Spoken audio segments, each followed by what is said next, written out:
Hello दोस्तों, UP 21 class में आपका स्वागत है। आज एक नई वीडियो के साथ हम लोग आए हुए हैं, है ना। और एक नया टॉपिक जो है हमारा वो है गुप्त वंश को लेकर। कौन से वंश को लेकर बेटा? गुप्त वंश को लेकर आज हम जानकारी लेंगे। ये क्लास स्पेशल तौर पर अग्निवीर और MTS वाले बच्चों के लिए काफ़ी फायदेमंद होने वाली है। तो जो भी बच्चे अग्निवीर और MTS के लिए हैं वो इस क्लास को पूरा जरूर देखें, ठीक है। बहुत सी ऐसी बातें हैं, इसमें उन्हीं बातों को शामिल किया गया है जो अब तक SSC ने या अग्निवीर परीक्षाओं में अपने आप में समाहित किया है। यानी किसी ना किसी तरीके से इन विषयों पर जो प्रश्न आए हुए हैं उन्हीं बात को इसमें समाहित किया गया है। आगे बढ़ते हैं। देखो, सबसे पहले बात करते हैं गुप्त वंश की। हमारे यहाँ पर एक साम्राज्य हुआ जिसको हम सब लोग जानते हैं अमूमन, और वो साम्राज्य था हमारा मौर्य साम्राज्य। कौन सा साम्राज्य? मौर्य साम्राज्य। और इस साम्राज्य ने वास्तव में अपने आप में बहुत ज़्यादा तरक्की करी। क्या करी? बहुत ज़्यादा तरक्की करी। और इस साम्राज्य को यानी इस देश को अखंड भारत बनाने का प्रयास किया गया और बनाया भी गया, क्योंकि सम्राट अशोक की सीमाएं जो है श्रीलंका से दक्षिण भारत से लेकर सीधा कहाँ जाके लगती थी? अफगानिस्तान में जाके लगती थी। बहुत बड़ा भारत बनाया गया, एक अखंड भारत बनाया गया, ठीक है। आगे बात करते हैं। लेकिन और उसके बाद एक बीच में कुछ समय गैप रहा और एक नए वंश का उदय हुआ, और उसको हम जानते हैं गुप्त वंश के नाम से। कौन से वंश के? गुप्त वंश के नाम से। गुप्त वंश की बात की जाए बेटा तो सबसे पहले नाम आता है श्रीगुप्त का। किसका? श्रीगुप्त का। जो गुप्त वंश के संस्थापक हैं, गुप्त वंश की शुरुआत करने वाले व्यक्ति हैं, वह है श्रीगुप्त। कौन है? श्रीगुप्त है, ठीक है।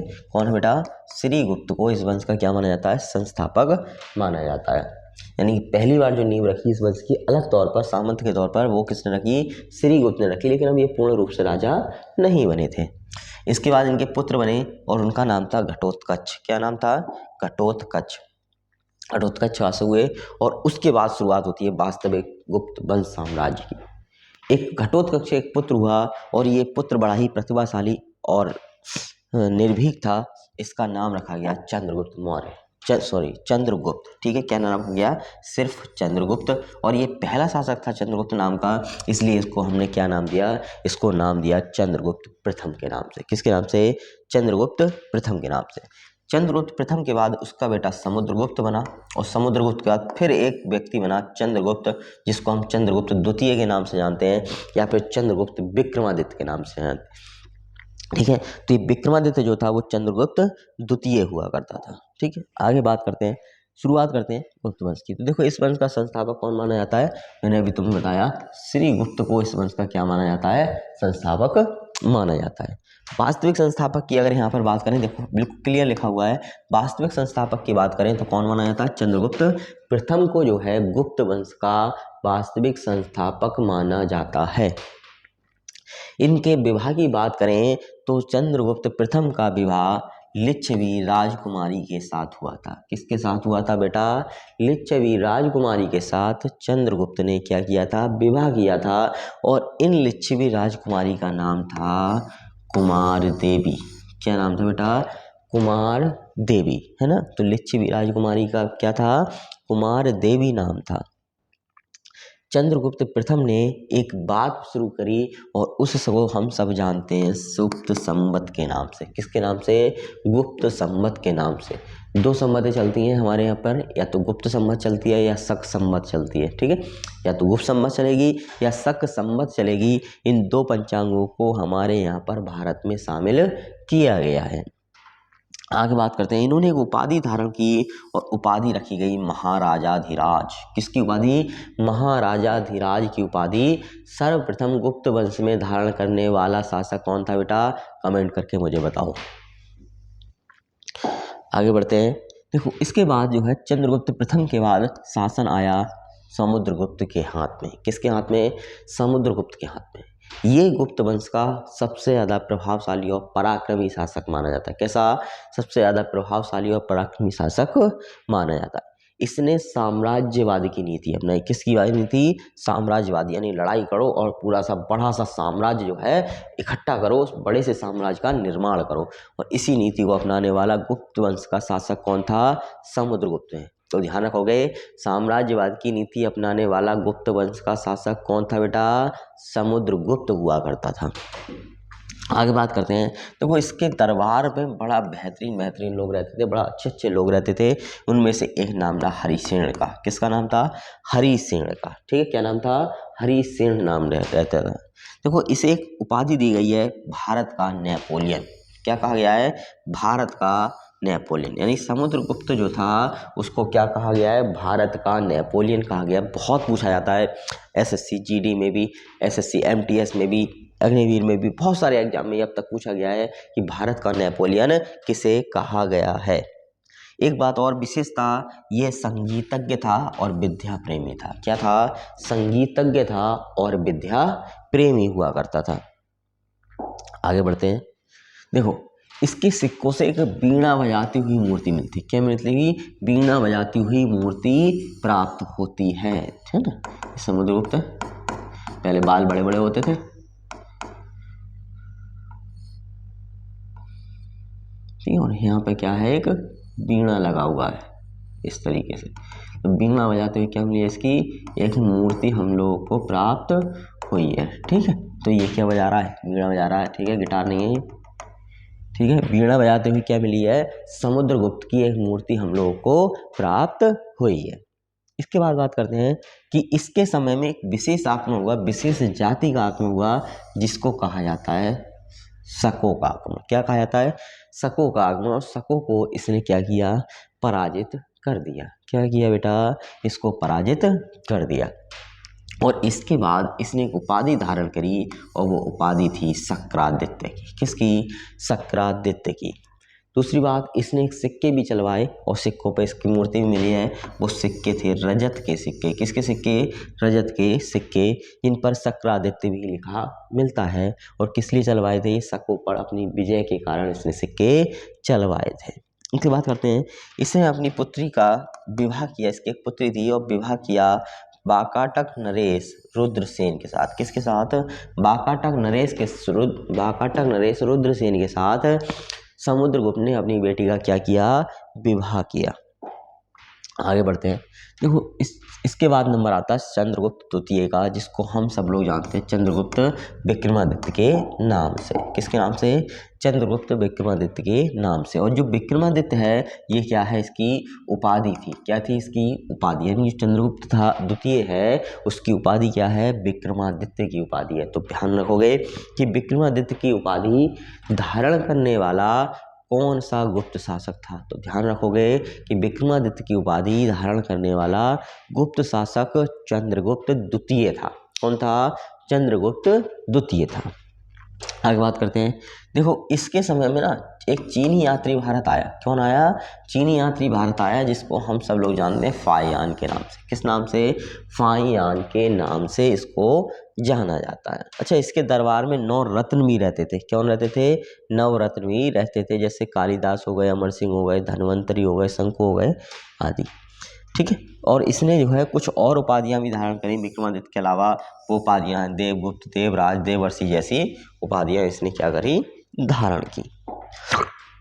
ठीक है, तो ये इनके जो है 9 रत्न छपड़क हैं, बरुचि हैं, 12 मिहिर हैं, बेताल भट्ट हैं, घटक पर्ण है ना। तो इस तरीके से क्या था?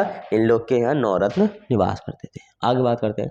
चंद्रगुप्त दौरे की बात करी जाए तो इसके बाद कुमारगुप्त शासक बना और इसके उपाधि धारण की महेंद्रादित्य की। किसकी? महेंद्रादित्य की। और इस वंश में अश्वमेध यज्ञ करने वाला पहला शासक था, जिसका नाम था कुमारगुप्त। क्या नाम था? कुमारगुप्त। और इसी ने एक बहुत बड़ा काम किया। वो काम किया नालंदा विश्वविद्यालय की स्थापना का। किसका? नालंदा विश्वविद्यालय की स्थापना का। इसको और एक नाम दिया जाता है नालंदा विश्वविद्यालय को, ऑक्सफोर्ड ऑफ महायान। क्या नाम दिया जाता है बेटा? ऑक्सफोर्ड ऑफ महायान का नाम दिया जाता है। आगे बढ़ते हैं। इसके बाद एक शासक हुआ जिसको हम सब लोग जानते हैं स्कंदगुप्त के नाम से। किस नाम से? स्कंदगुप्त के नाम से। और इसने भी एक उपाधि धारण करी और इस उपाधि का नाम था शक्रादित्य। क्या नाम था? शक्रादित्य नाम की इसने क्या करी? एक उपाधि धारण करी। अच्छा, इसके समय में पुनः इसके समय में क्या हुआ? हूणों का आक्रमण प्रारंभ हुआ। और इस बात की जानकारी कौन देता है? इस बात की जानकारी देता है हमें जूनागढ़ अभिलेख। कौन देता है? जूनागढ़ अभिलेख हमें इस बात की क्या देता है? जानकारी देता है, जिसमें होड़ों को क्या कहा गया है बेटा, होड़ों को मलेच्छ कहा गया, गंदा कहा गया है, मतलब है ना, मलेच्छ कहा गया है। अच्छा, इसके समय में बात की जाए तो जो गुप्त साम्राज्य के समय में सुदर्शन झील बनी थी, उस झील का जो पुनर्निर्माण था, यानी कहीं ना कहीं टूट फूट हुई होगी, इतने साल हो गए, तो उस झील का पुनर्निर्माण भी स्कंदगुप्त के समय में ही हुआ था। ध्यान रखोगे कि सुदर्शन झील का पुनर्निर्माण किस गुप्त शासक के समय में हुआ, तो सुदर्शन झील का निर्माण जो है वो किसके समय में हुआ, स्कंदगुप्त के समय में हुआ। किसके समय में, स्कंदगुप्त के समय में हुआ था। आगे बात करते हैं। इसके बाद भानुगुप्त शासक बना, सबसे महत्वपूर्ण पॉइंट है इस वंश का। भानुगुप्त नाम का एक व्यक्ति शासक बना, और भानुगुप्त के समय में एक अभिलेख लिखा गया है, जिसको हम सब लोग जानते हैं ऐरण अभिलेख के नाम से। किसके नाम से, ऐरण अभिलेख के नाम से जानते हैं, ठीक। अच्छा, थोड़ी सी प्रथा है, इसका एक मित्र था, इसका एक सेनापति था, तो इसके समय में हुआ आक्रमण होड़ों का। वह जो है लड़ाई लड़ने के लिए होड़ों पर गया और वहां जाकर हो गया शहीद, यानी बलिदान हो गया उसका। और उसके बाद बताया जाता है कि उसकी पत्नी ने क्या करा, उसकी पत्नी ने सती हो गई। और ये लिखित प्रमाण पहली बार हमें जो मिलता है वो ऐरण अभिलेख में ही मिलता है, और इसीलिए क्या माना जाता है, इसको सती प्रथा का प्रथम अभिलेखीय यानी लिखित साक्ष्य माना जाता है। जो ऐरण अभिलेख है उसको सती प्रथा का प्रथम अभिलेखीय लिखित साक्ष्य माना जाता है। ध्यान रखोगे। और ये कौन से समय का है, 510 ईस्वी का है। ऐरण अभिलेख कौन समय का लिखा हुआ है, 510 ईस्वी का लिखा हुआ माना गया है। आगे बात करते हैं कि इसके महत्वपूर्ण बिंदु, यानी जो गुप्त वंश है उसके महत्वपूर्ण बिंदु क्या क्या रहे। सबसे पहली बात की जाए तो इस समय वस्त्र उद्योग बड़ा महत्वपूर्ण हुआ करता था। कौन सा, वस्त्र उद्योग जो है बड़ा महत्वपूर्ण हुआ करता था। अच्छा, इस समय घोड़ों का आयात किया जाता था, क्योंकि सही बात यह है भारत में जो घोड़ों की नस्ल रही है प्रारंभ से वो अच्छी नहीं रही है, और सेना के लिए, राजाओं के लिए, महाराजाओं के लिए घोड़े बाहर से ही आते थे ना। आगे भी हम पढ़ेंगे तो अरबी यात्री भी जो आए वो घोड़े ज़्यादातर लेके आते थे अपने यहाँ से। तो इस समय भी घोड़ों का आयात किया जाता था, और ये घोड़े आते थे बैक्ट्रिया से। कहाँ से, बैक्ट्रिया से। इसके बाद बात करते हैं, जितने भी गुप्त शासक हुए वो अधिकतर सारे के सारे वैष्णव धर्म के अनुयायी थे। कौन से धर्म के, वैष्णव धर्म के अनुयायी थे। उसके बाद बात करते हैं वैष्णव धर्म की बात करें, प्रधान रंग की बात करें तो ये अवतारवाद को मानते थे। किसको मानते थे, अवतारवाद को मानते थे। देखो, सबसे महत्वपूर्ण घटना होड़ों का आक्रमण, और होड़ों का इस समय शासक मिहिरकुल। कौन सा, मिहिरकुल, ठीक है। इसके बाद बात करते हैं गुप्त वंश के अंतिम शासक की, तो वो था विष्णुगुप्त। कौन था बेटा, विष्णुगुप्त जो था वो गुप्त वंश का अंतिम शासक सम्राट माना गया। भू राजस्व की बात करें कि भैया जिन किसानों से करवर लिया जाता था या नहीं लिया, तो बिल्कुल लिया जाता, और उपज का 1/6 लिया जाता था। यानी ये मान के चलो तुम्हारे 6 कुंतल जो है अनाज हुआ, क्या हुआ, 6 कुंटल अनाज हुआ, तो क्या करेगी सरकार, 1 कुंटल अनाज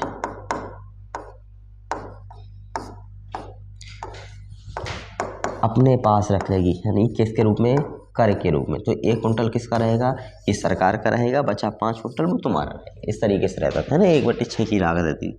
इसके बाद बात किया, इन शासकों ने सर्वाधिक मात्रा में सोने के सिक्के चलाए, लेकिन हम कन्फ्यूज मत होना, सर्वाधिक मात्रा में चलाएं, सर्वाधिक शुद्ध मात्रा में नहीं चलाए इन लोगों ने। आगे बढ़ते हैं कि राजकीय चिन्ह इनका क्या था, तो इनका राजकीय चिन्ह था गरुड़। वही मौर्य शासक का क्या था, मौर्य शासन का हुआ करता था तुम्हारा मयूर, ठीक है।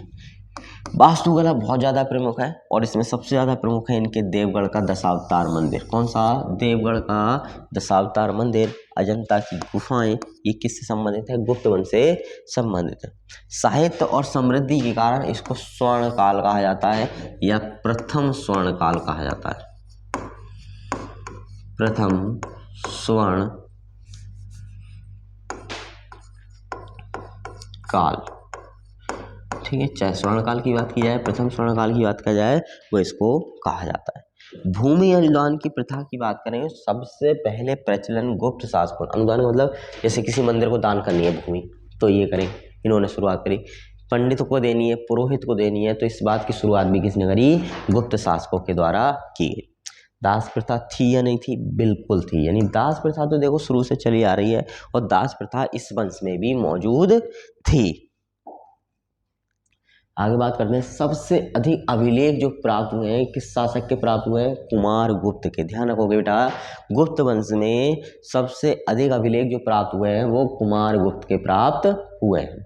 इसके बाद बात करते हैं कि हूणों के आक्रमण की जानकारी कहाँ से लगती है, तो एक अभिलेख है जिसको भित्री अभिलेख कहा जाता है, यहाँ से हूणों के आक्रमण की जानकारी मिलती है। अच्छा, पुलिस विभाग होता था, बिल्कुल होता था, और इसका प्रधान दंडपाशिक कहलाता था। क्या कहलाता था, दंडपाशिक जो है वो इसका प्रधान कहलाता था। आगे बढ़ते हैं, मुख्य न्यायाधीश होता था और इसको महादंड नायक कहा जाता था। क्या कहा जाता था, महादंड नायक मुख्य न्यायाधीश को कहा जाता था। आगे बढ़ते हैं, कुछ प्रमुख मंदिरों की बात करते हैं। तो एक मंदिर मिलता है विष्णु मंदिर। कौन सा मंदिर, विष्णु मंदिर इस समय का प्रमुख मंदिर है, और ये कहाँ से प्राप्त हो रहा है, हमारे लिए मध्य प्रदेश से प्राप्त हो रहा है। कहाँ से प्राप्त हो रहा है बेटा, मध्य प्रदेश से प्राप्त हो रहा है। अगला मिलता है लक्ष्मण मंदिर, और लक्ष्मण मंदिर कहाँ से मिलता है, ये भी मध्य प्रदेश से मिलता है। दशावतार मंदिर, ये उत्तर प्रदेश से मिलता है। कहाँ से, उत्तर प्रदेश से। भितरगांव का मंदिर, ये भी उत्तर प्रदेश से प्राप्त होता है। वहीं बात की जाए पार्वती मंदिर, तो पार्वती मंदिर भी मध्य प्रदेश से प्राप्त होता है। और इसके अलावा भी कई सारे मंदिर हैं जो गुप्तकालीन सभ्यता के गुप्त शासकों के द्वारा बनवाए गए थे। तो आज के टॉपिक में इतना ही है, कल फिर मिलेंगे एक नए टॉपिक के साथ में। तब तक के लिए इस वीडियो को आप लोग लगातार देखें और अपने एग्जाम में सक्सेसफुल हों।